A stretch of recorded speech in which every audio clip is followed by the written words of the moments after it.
आचार्य भगवान का दमोह है कई बार आना हुआ और कुंडलपुर सिद्ध क्षेत्र पर जब 1976 में उनका आगमन हुआ तो उनके संग में साधुओं की संख्या ज्यादा नहीं थी। लेकिन आचार्य भगवान ने जब पहली बार बुंदेलखंड में जब आए और बड़े बाबा के दर्शन किए तो बस आचार्य श्री बड़े बाबा के ही हो गए और तभी से उनके मन में एक भावना जागृत हुई कि इस मंदिर को बड़े बाबा के अनुरूप बड़ा बनाना है। लेकिन आचार्य भगवान हमेशा प्रयास करते रहे लेकिन वो योग संयोग नहीं बन पाया। लेकिन आचार्य भगवान ने समाधि धारण के पूर्व पिछले 2 वर्ष पूर्व में एक महापंचकर्णक महोत्सव के माध्यम से पूरे संघ को बुलाया, क्योंकि उनका स्वास्थ्य इंदौर से लेकर के अभी वर्तमान तक लगातार उनका शरीर कमजोर होता जा रहा था। बीच बीच में बहुत सारी विघ्न बाधाएं उनके शारीरिक रूप से आती रही और हम लोग भी आचार्य भगवान के पास जाने को ही थे और फिर अचानक बिहार तो चल ही रहा था, उसी ओर समाचार मिला है, वो सब आपको जानकारी है। तो जिस दिन हम लोगों को मालूम चला, ऐसे चला कि दुनिया की जितनी संपत्तियां थी हम लोगों के पास सब चली गई हों और आचार्य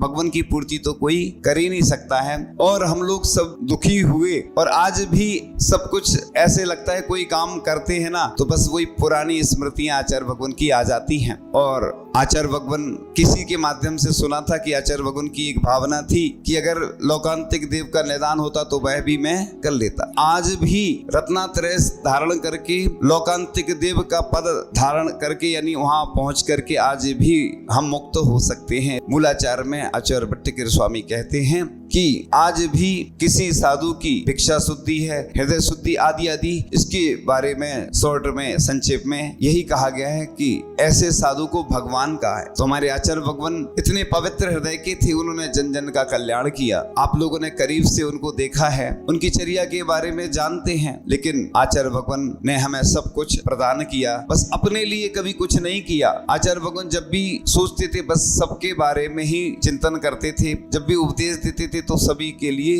उपदेश देते थे, सबका कल्याण हो। उन्होंने जो समाधि धारण की है जैन दर्शन में उसको मृत्यु महोत्सव कहा है, वीर मरण का। उन्होंने तो अपना कल्याण कर लिया लेकिन उनकी पूर्ति तो कभी हो ही नहीं सकती। लेकिन फिर भी आचार्य भगवान ने जो कार्य किए हैं वह स्वर्णिम युग था, स्वर्णिम कार्य किए हैं, उनके कार्यों को हम कभी भुला नहीं सकते हैं। तो इस प्रकार से आचार्य भगवान हमेशा हमारे बीच में ही जीवंत रहेंगे, भले ही वह हमारे बीच में नहीं है।